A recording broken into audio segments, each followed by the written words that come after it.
So I don't actually have a set specific training day for arms in my training plan. The reason being is I'll split train and I'll focus more on larger muscle groups. And what I'll do at the end is I'll do a 15 to 20 minutes hitting a smaller muscle group. So I'll be biceps or triceps at the end of that workout. So that's generally how my arm training fits in. I work in the gym, so I'm in the gym constantly every day. So what I might do at the end of the day when I'm finished, before I go home, I might do a 15-20 minute arm workout or bicep workout, tricep workout, just to get some blood into my arms. And so I might do that if I feel I need to put the work in on them. But that is generally how I'll train my arms. So normally it'll be chest and triceps, back and biceps, or vice versa or something. But I'll normally throw 15-20 minutes into a bicep or tricep work at the end of a large muscle group, apart from legs. For me, it's particularly in off season, it's all about balance and being able to enjoy a bit of food, but still keeping pretty much to what I'd eat on as if I was on a prep. I mean, I've posted up my off season meals, and pretty much 90% of that is what I'd have daily if I was dying, getting ready for a show anyway. I mean, I do add things in, like I'll have bagels, and I'll instead of on my shakes, if I'll have maybe 10 full eggs instead of 10 egg whites, I'll eat a lot more red meat off season than I would on prep. So there's certain things that I'll sort of change and take out if I'm getting ready for competitions. But like I said, 90% of that is pretty much what I eat year round. Even when I'm dieting, I still probably eat around up to about 7 to 8 meals a day. So I eat quite a lot of food anyway when I'm dieting or off season. But I think in particular, if I want to have McDonald's or if I want to have a pizza, then I'm going to have it, because I know when it comes to comp prep or if I'm getting ready for a show and dieting, then I cannot miss a beat, and I have to be on my meals need to be on point day in, day out. So there's no time there for me to take my foot off the gas and to enjoy some food. So now's the time to do it in your off season, because there's no room for that when you're getting ready for shows. So, but like I said, it's completely all about balance. I mean, at the same time, you shouldn't be blowing up to where you're a fat mess and look like a sumo wrestler and don't even train. But you know, a bodybuilder should always look like a bodybuilder, whether he's dieting or off season. So it is completely about balance and getting it right and making sure that you're not blowing up too much, because if you do just get too fat in your off season on a mad dirty bulk, say, you're just going to make far more work for yourself. It's going to be far more harder to get into contest shape or to get lean when it comes to dieting. So it's completely about getting the balance right, where, like I said, so for me, 90% of my meals is pretty much what I will consume on a prep, but there is room for me to have a burger, you know, every other day, or a pizza on the weekend or stuff like that. Because again, as well, if you're on a 4,000 to 5,000, 6,000 calories a day in your off season, it's very hard to hit that daily by just consuming chicken and rice and broccoli. You're going to be eating a lot of food, spending a lot of time in a day eating. So for me, I will add things, like I said, for legs, Cocoa Pops in my shakes and stuff like that, just to bump up my calories a bit. But you should always, in my mind, you should make sure a bodybuilder should always look like a bodybuilder. He shouldn't be looking like a sumo wrestler. So it's fine balance, and it's getting that right.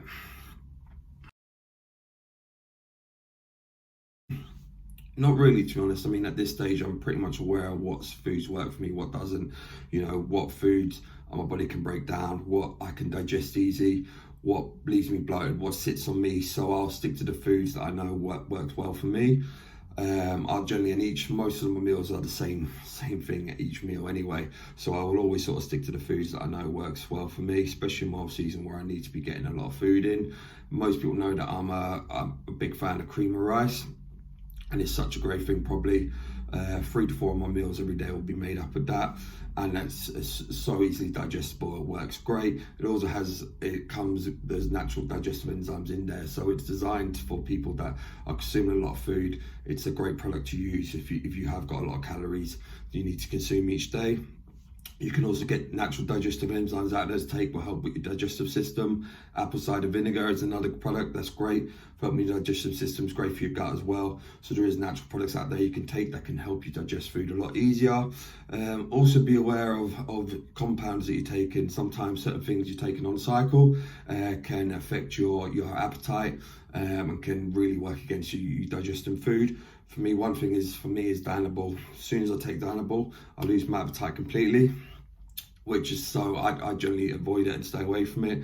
There's no point taking something like that, especially in my off season, where the whole purpose is to eat as much food and to consume as much calories as you can to help you bulk up. So, you know, for me, food over gear all day long. So if there is anything out there that's going to affect my appetite, I'll avoid that and won't take that completely, because it's completely counterproductive to what we're trying to do. And food is far more important than any drug or steroid out there. So for me, Dianabol is one thing that I find will affect my appetite, so I stay away from it completely. So be aware, sometimes it can be a certain compound you're using as well. Without doubt, there's no question you're far better off coming off completely, running the PCT. Reason for that is it gives your body a rest, cleans everything out of your system. Your receptors will be far more responsive when you go back on, so you'll get far more out of your cycle when you go back on after having a break. And as well, it allows all your natural hormones to return to normal levels, which is obviously far better off for your long-term health. So you're far better off, without doubt, coming off completely, having a break and doing your PCT. Guys that will blast and cruise, the reason mainly is because they don't like coming off. Sometimes it can be psychological, you know, where you struggle coming off completely, you lose a bit of motivation, you feel not going to get the results you need, so they'll blast and cruise. It's an option that you can do if you really don't want to come off. To be honest, now I will generally blast and cruise. The reason being, I've been running on cycles now on and off for 10 years. So for me now, I feel like I'll never truly come off completely. I feel I'll at least always run a TRT dose for probably for the rest of my life when I'm coming lower in my dosages. So I will generally blast and cruise now. The main thing is making sure your cruise is a cruise. You know, cruise is, you know, doing a TRT dose, not, you know, 2-3 meal tests a week. That's a cycle, it's not a cruise. So making sure that when you are cruising, you are taking a TRT dose, and then you're going to get more, you know, when you go back onto your blast, you'll get far more benefit. But I'd say overall, you're going to get much more results with resting your receptors coming off, and you'll be far more responsive once you go back on cycle.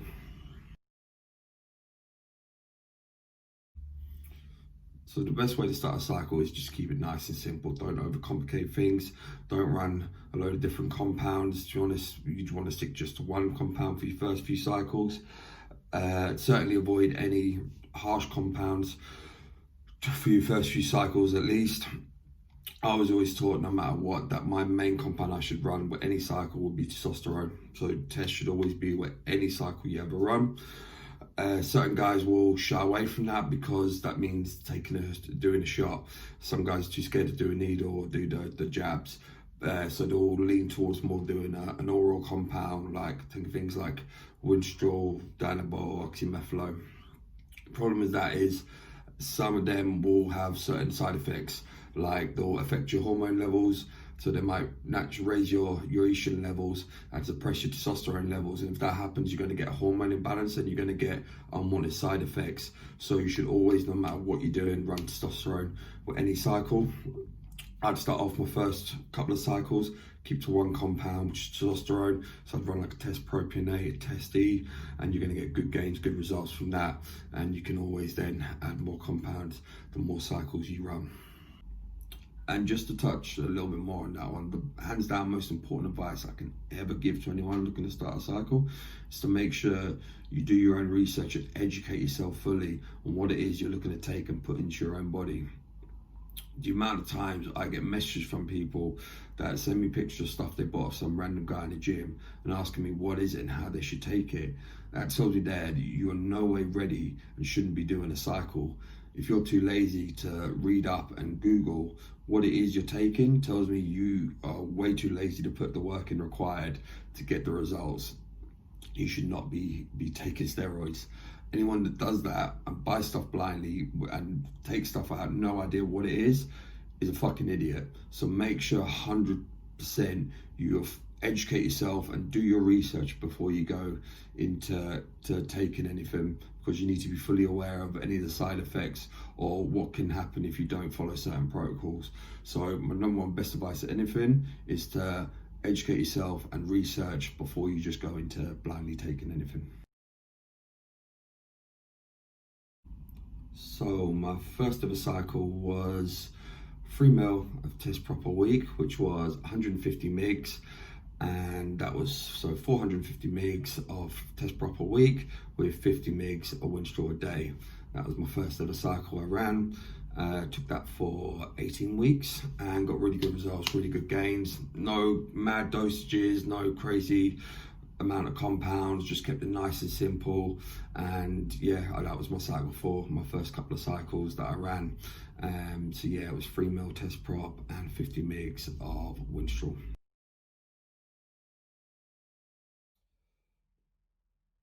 Yeah, it's something that I will do myself for my leg workout. So I'll generally split my leg training. I normally, when I'm training quads, I like to just absolutely destroy them, brutalize them. And so I find normally at the end of hitting 3 to 4 exercise and quads that I've literally got nothing left. I'm about to run out the gym, either collapse or throw my guts up. So there's nothing more coming out of me that day. So generally there, when I go into hit quads, I find, I like to go hard as hell, destroy them, and then I'll come in and I'll work my hamstrings and what I call the tie-in muscles. So things like my adductors, adductors, glutes, all them different exercises that can sometimes get neglected in leg training, particularly for guys. I found when I started really working my adductors and adductors that not only did it develop my legs so much more, but it actually made me so much stronger on my squat, my leg press, everything like that. So yeah, so I'll generally have one day which is going to be quad dominant, and my other day is going to be hamstrings and my tie-ins. And what I might do as well, at the end of that day, I'll finish with one compound exercise, maybe a squat or a leg press, just to work them all and work everything, all the muscles that I've hit.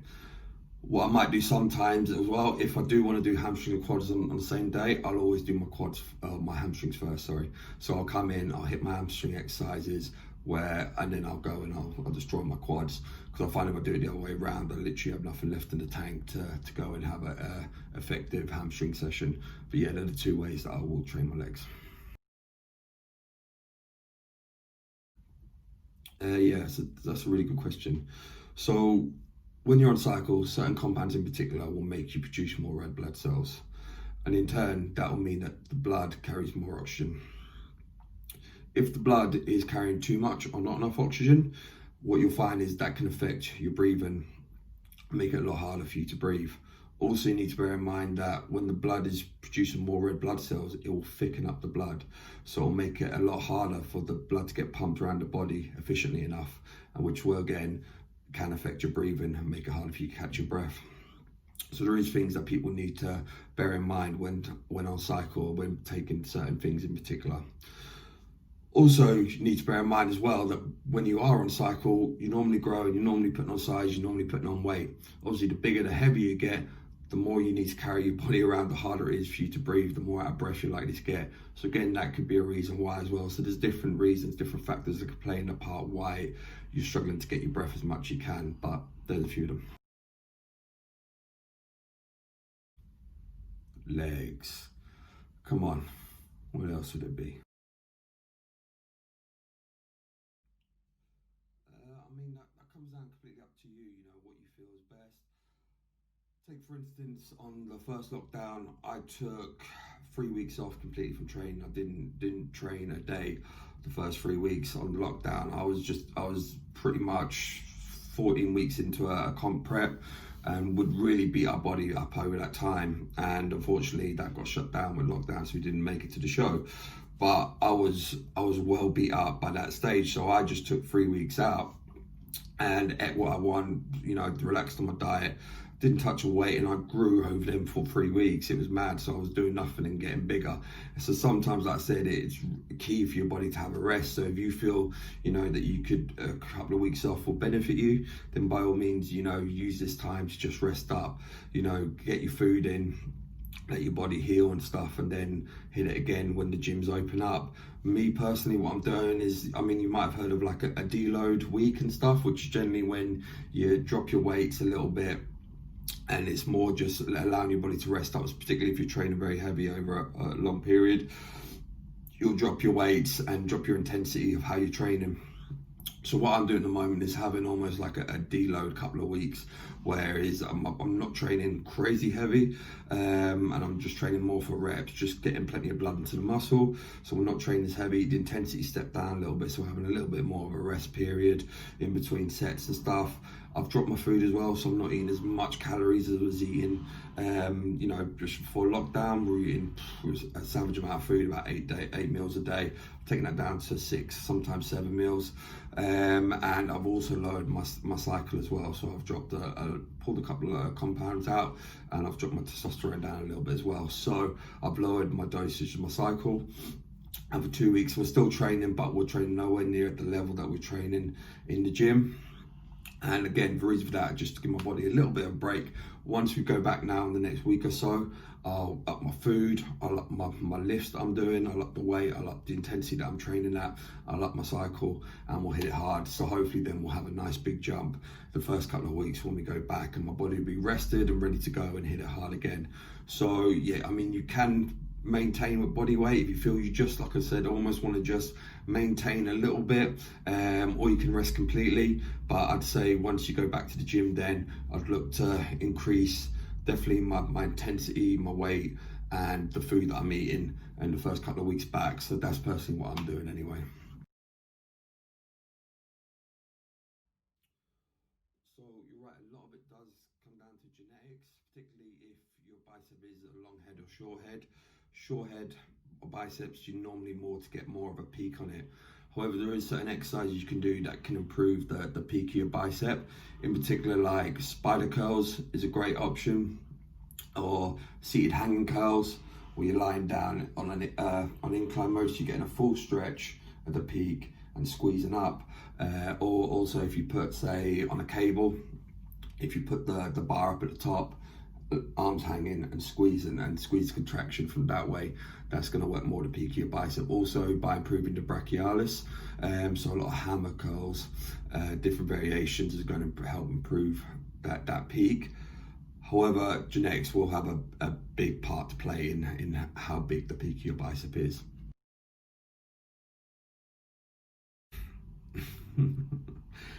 I've had so many people ask me this, and my answer is, do the same thing that I had to do. Go fucking Google it.